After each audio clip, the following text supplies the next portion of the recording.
70-71, une nouvelle défaite qui fait mal, d'autant plus que les Mulhousiens ont perdu ce match dans les ultimes secondes. Il faut dire aussi que dès le départ, le MBC a abordé le match de manière assez catastrophique. 0 points et 2 pertes de balles, une aubaine pour Gravelines qui inscrit 7 points en 2 minutes 50 de jeu.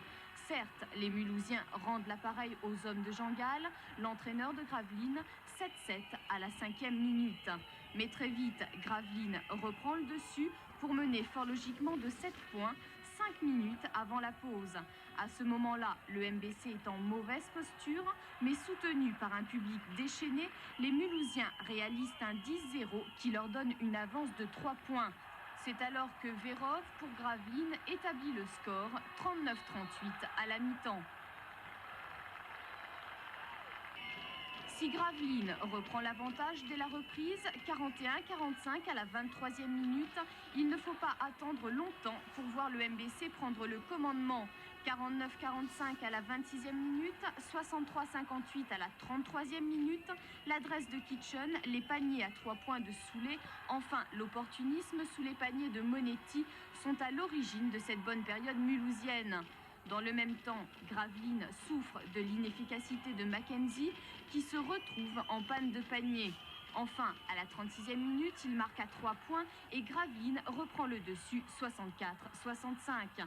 40e minute de jeu, il reste 36 secondes. Faute de Mackenzie, mais Kitchen rate son premier 1+1.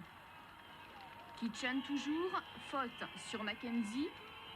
Il reste 8 secondes et le score est de 69-70. Mackenzie transforme son premier lancer 70-70. Deuxième lancé 71-70.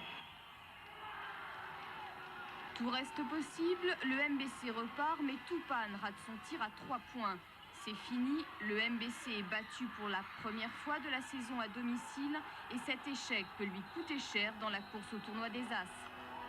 C'était important dans la perspective d'être dans les 4 premiers du championnat. Nous perdons sur un coup de dé, mais vraiment nous avons fait le match qu'il fallait compte tenu de nos malheurs. Les garçons se sont battus et il arrive des soirs où l'entraîneur est fier de son équipe même alors qu'elle a perdu.